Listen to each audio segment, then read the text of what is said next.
office of President of the United States. For democracy belongs to us all. A government for our tomorrows. I, George Walker Bush, do solemnly swear.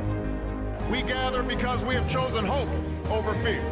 Because this moment is your moment. It belongs to you. Meet this moment as the United States of America.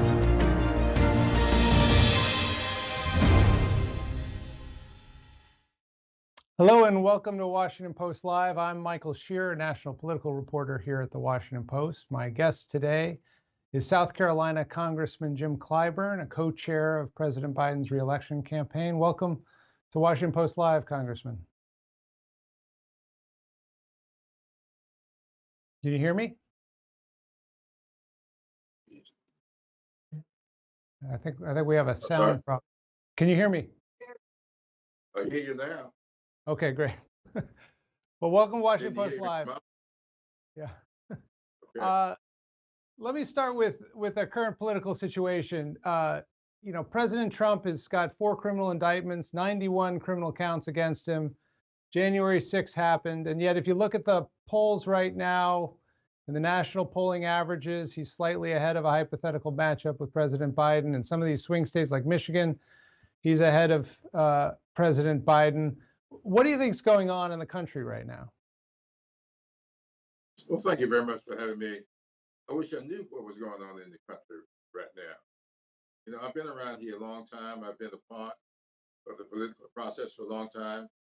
I never thought I would see the country where it is today. I never thought I would see a president refusing to concede to the will of the American people. I never thought I would live in a world where sound bites become the order of the day. And so what is happening in this country today, it seems to be driven by a new technology that the country is having a hard time accommodating. A lot of it has to do with laws to be passed some time ago to get rid of things like the fairness doctrine and fair comment. These things were put in place way back in the 1930s to guard against this sort of thing. But we have thrown away all of that. So all of these protections that were out there are no longer there. And so this is not a partisan political problem. This is a problem this country has brought upon itself by, I would say, capitulating to a very strong feeling in this country that democracy it may not be the best way forward. Why else would you get rid of the fairness doctrine? Why else would you put in place something that we have now, where corporations are considered as people, individuals, giving big corporations 2 bites out of the political apple? They vote as individuals, then they gather together and vote as a corporation. That is what's rigging this system. That, to me, was one of the Citizens United was one of the worst Supreme Court decisions ever. That started the cascading downward. And now we've got all other individual freedoms under threat by this Supreme Court. That's what's going on here. It's not about politics. It is about something else that's taking place in this country that I hope the American people will wise up to, especially in this election year. Well, you've got an election coming up this year. You've met recently, I think, with President Biden about his campaign. A number of other senior Democrats have been meeting with him, including former President Obama.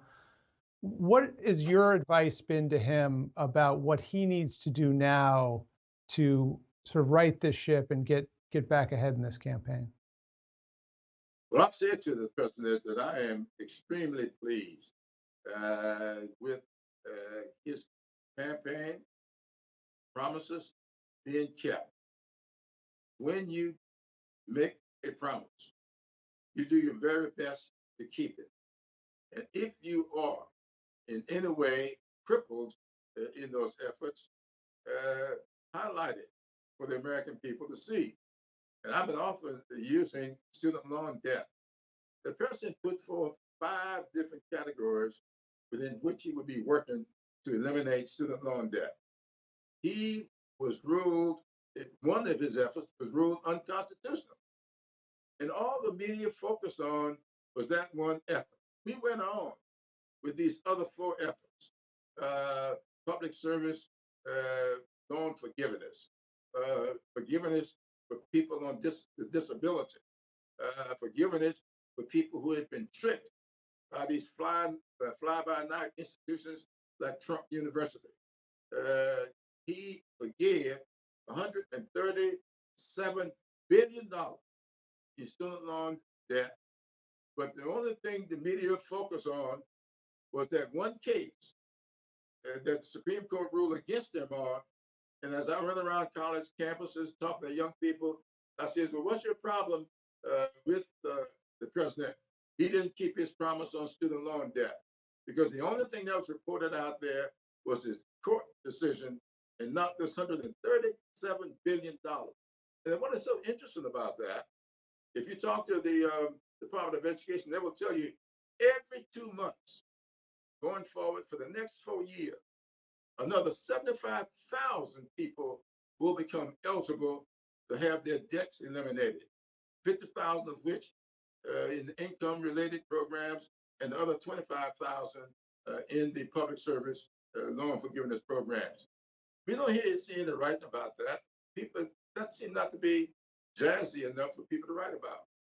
Do you think the campaign needs to be doing more to get that message out? I mean, there's a number of other policy accomplishments that they've been frustrated that the American people don't know about: the infrastructure bill, the CHIPS Act, the lowering of the price of some prescription drugs. Is that a campaign problem, or is that just a problem with the press? Well, no matter what we do in this campaign, I talk about it all the time. That's why I started prolonging my introduction to the president, as I did this past weekend in Columbia, and a couple of weeks before that in Charleston. Rather than presenting the president in the more dignified way of, ladies and gentlemen, the president of the United States, I've been going deep into these things, hoping that I can generate more discussion. And it seemed to be working to some extent.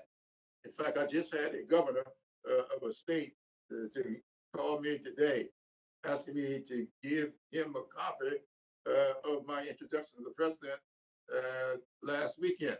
Well, I can't give him a copy of that because I didn't video it and I didn't have anything written. I just talked from my own experience with this president. I told him, check with the media sources. Maybe somebody recorded it, and maybe we can get it from them. Yes, we got to go out and talk about these things, and louder and longer. I used to be in this business, and one of the first things that I learned is that people need to hear something. It may be changed now, but back in the day, they said they got to hear it 14 times before they would remember it. And so we have to do that. We have an experience with that. When we passed the Affordable Care Act, the biggest thing Barack Obama did, we didn't go back to people to tell them what they had. We lost 63 seats, all because of the Affordable Care Act. We ran on it 8 years later and won the House back on the Affordable Care Act because people finally found out what they had gotten. It took them 8 years to hear it 14 times, but we finally got through to them, and we are there now. So that's what we're up against here. And then we're up against all of this AI, artificial intelligence. I mean, this is serious stuff that could undermine this country. So this is not just a Democrats' problem. This is our free media. We need to be making people aware of the fact that so much of this stuff is getting into their heads, is getting onto their devices, is fake. And the guy who keeps talking about fake news is the one who is creating the fake news. You can always tell what Trump is doing by watching and listening to what he accuses others of doing. He is the biggest transfer of discretions I've ever seen in public life. Let me ask you about African-American voters, the core of President Biden's support in the Democratic Party and essential group for the upcoming election. There are polls there that have shown really sharp drop-offs. In some polls, Trump is polling 2-3 times what he got in 2016 and 2020 among Black voters. President Biden's approval is down to 50% from the mid-80s a couple of years ago. Is that a communication problem as well, or is something else going on there? I think there's something else going on there. Look, I saw none of that in South Carolina last weekend. I saw none of that when I was in Texas a couple of weeks ago, when I was in Connecticut last week. I don't see any of that. So why is it showing up? I think a whole lot of that has to do with people responding to those who judge people by their style rather than their substance. You cannot give me one substantive reason why any Black person in this country or in this world would vote for Donald Trump. Give me one substantive reason. And nobody's ever been able to do that for me. And I can tick off all the things, the positives that have been produced by this president that means so much to Black people. The lowest Black unemployment in 40 years, closing the wealth gap for the first time in years, creating all of these 14 million jobs, and you creating this stuff, and so many African Americans with real income, the growth in the economy over 3%, double what anybody thought it would be. How is that a negative for any Black person or white person? All those are positive. So why aren't they giving this president credit? Because people focus on style. And one of the best examples I can give you, and a lot of misinformation. The president talked down in South Carolina on Saturday night about the former president refusing to visit Normandy, the cemeteries at Normandy, when he was in France because it was raining, and then referring to those people buried there as losers and suckers. And then he turned to the mic and said, can you imagine that? He really said that. Can you imagine a sitting president? He didn't call him the sitting president today. He was talking about him being a sitting president at the time he made those comments. Yet the first headline I saw yesterday was saying, is this a sign of senility? Referring to Trump as the sitting president? Come on, that's the kind of foolishness people are getting out here. And I've already had people saying, believe in that stuff.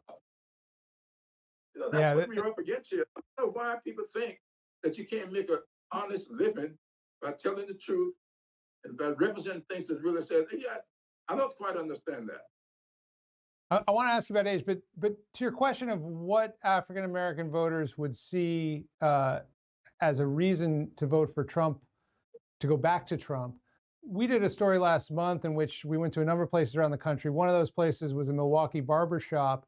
And what we were hearing from people there was complaints about their spending power, that the last 2-3 years have been really hard, harder than during Trump's term, that the same wages they were making weren't going as far at the grocery store, that rents were up.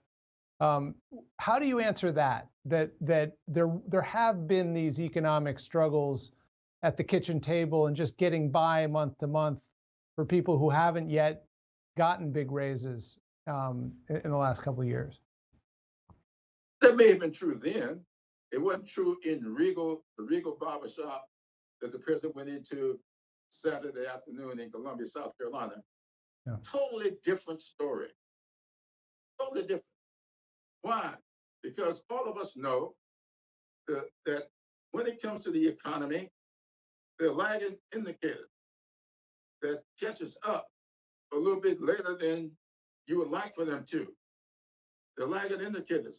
I know this, that gasoline, at the time you were there, per gallon gasoline costs were much higher back then when you were in Wisconsin than they are today. and they're trending downwardly.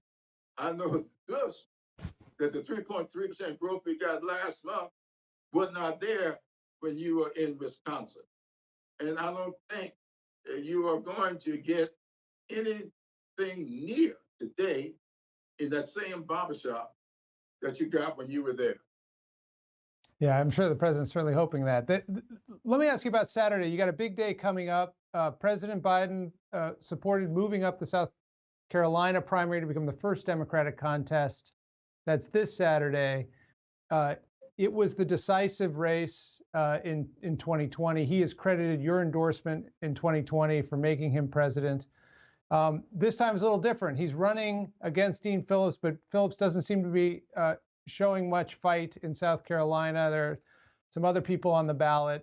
How will we know that Biden has a good day on Saturday? What are you looking for? Is it turnout? Is it margin of victory? What will measure the enthusiasm for the president this weekend? Margin of victory. Margin of victory. And what do you? Is there a number you're looking for? Oh, I'm going to beat the number he got up there in New Hampshire. I think he got 67%. So I want to get at least 69, 70% in South Carolina. Beat that number that he got when his name was not on the ballot. Look, I feel very strongly that we have to be realistic about these things.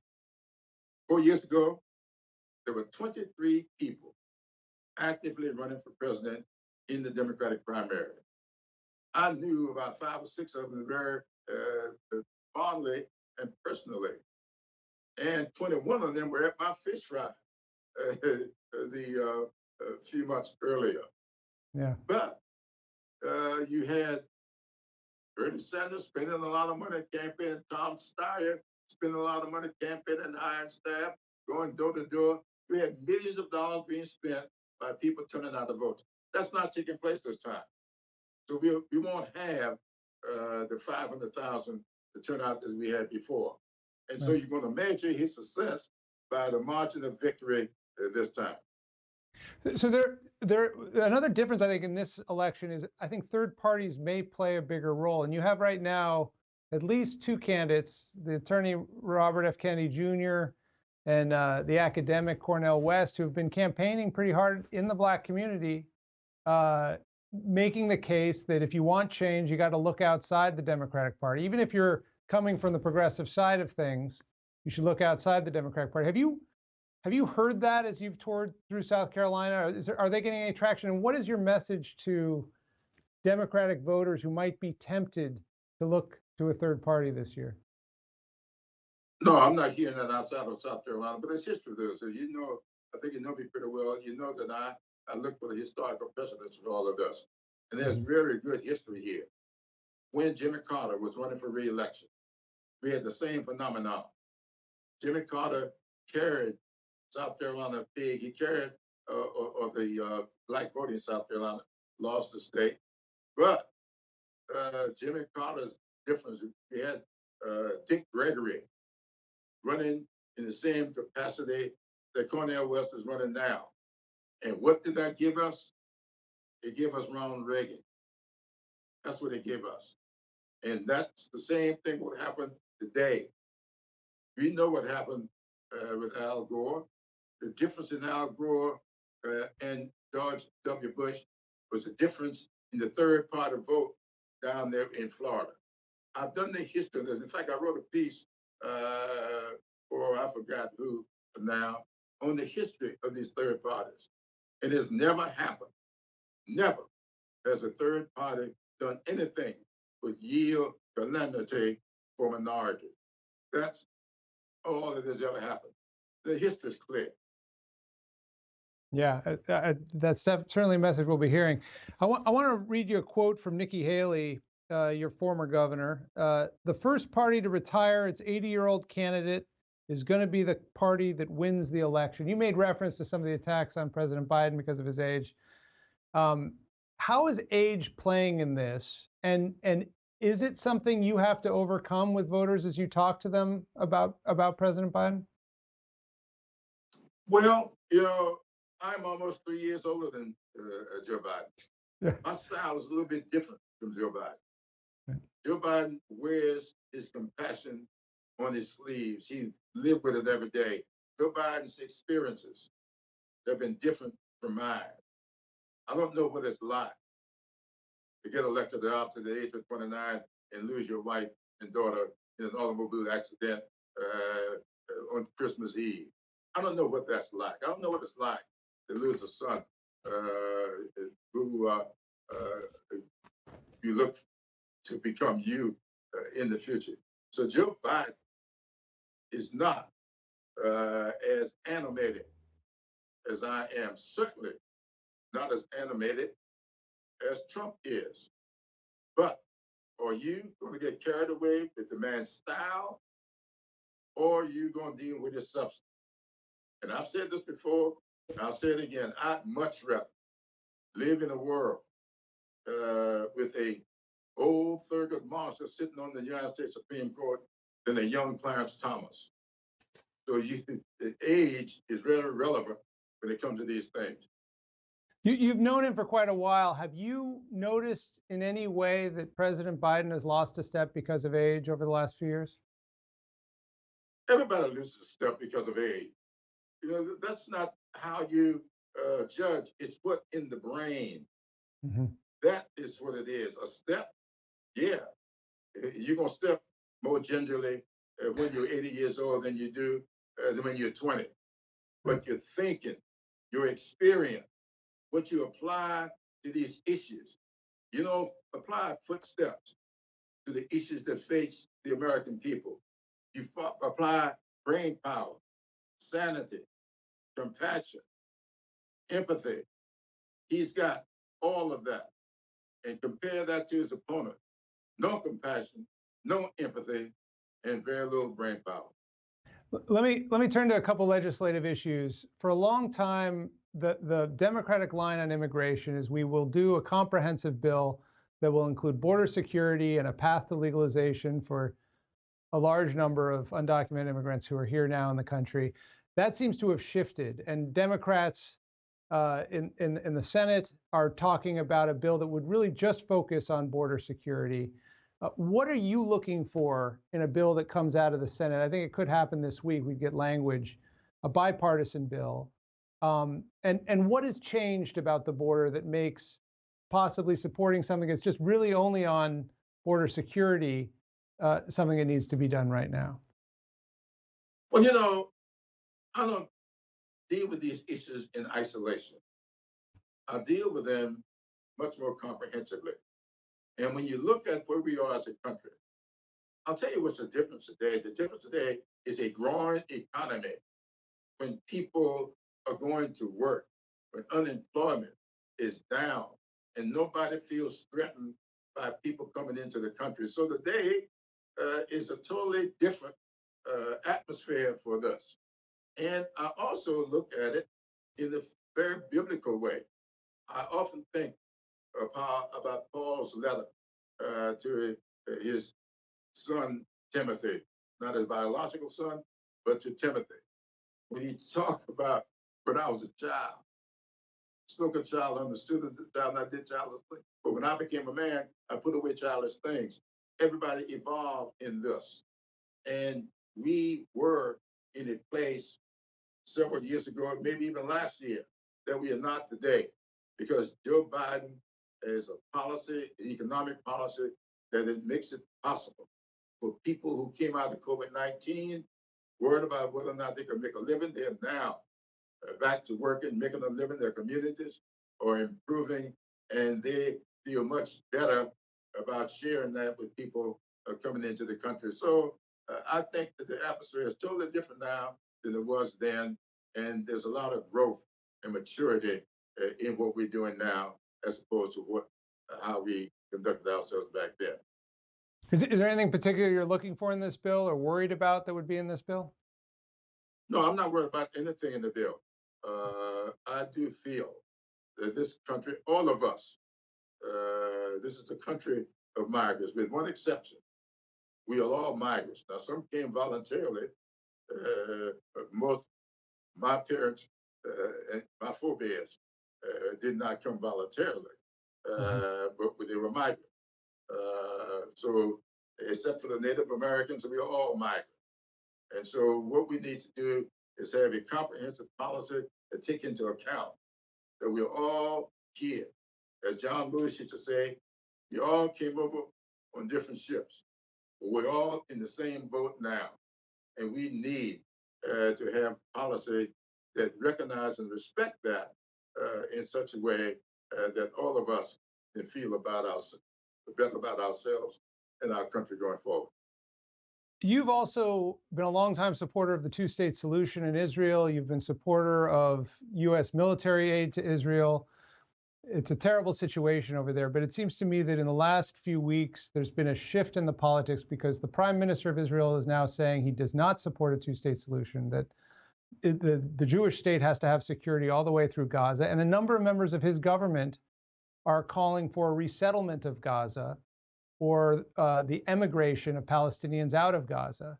And I wonder how you see that playing out. Is there a point that Democrats in the House have to sort of take a stand against the Israeli government and say, if we are going to continue sending money to support you in this fight, you can't go forward with policies that are basically going to push Palestinians out of the Gaza Strip?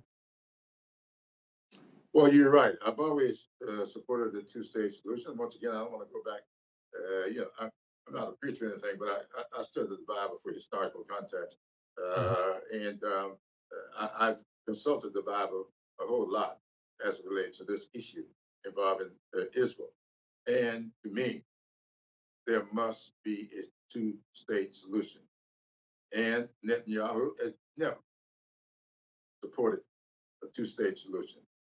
I have never been a fan of Netanyahu, and I don't think that he's good for Israel. I don't think he's good for the world. And I was over there about 18 months ago, and so I know a bit. I spent several days there. So I'm not surprised at this. In fact, I was there before he's elected. And I said to the people in the party I was in that I was fifth that he was going to pull off an election. Now, I know he's a minority at the cobble together. They got a different form of government, but he is in charge. But he's not good for Israel. He's not good for the world. And I really do believe the time is going to be nigh when our government recognizes that and deal with it in a more forceful manner. But is there a point where continued U.S. funding for Israel, military aid and otherwise for Israel, should be contingent on what government's in charge and what their policies are? Well, I'm going to let the foreign affairs experts deal with that. Gregory Meeks is a guy that I talk to a lot about these. He studied those issues much better than I do. There's some issues that I study more than he does. So we trade off intelligence in these levels. And I'll talk to him and others about this. So I don't know exactly where these lines are, but I do know this, that we must have a two-state solution in the Middle East. And our last question, there was some breaking news yesterday that the Sergeant of Arms received a subpoena related to a member of Congress's spending. There's been some reporting today that member is Cori Bush from Missouri. Do you have any concerns about this? Is this sort of just the normal course of business? Any thoughts about this investigation? No, I just heard about this a couple of hours ago, and I'm concerned about this.